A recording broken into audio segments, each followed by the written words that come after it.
votação. Solicito os vereadores e vereadoras que registrem seus votos. Gladys, como vota? Está me ouvindo?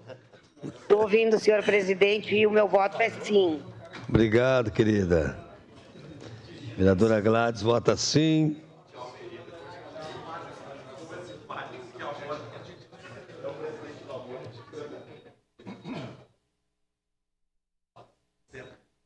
Elisandro Fiuza vota sim.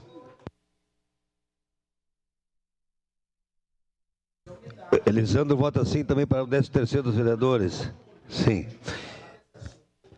Como vota professor Zanquim? Ah, está em representação, perdão.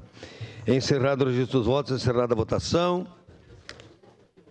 A moção 23/2023 foi aprovado por unanimidade com representações Marisol Santos e professor Zanquim.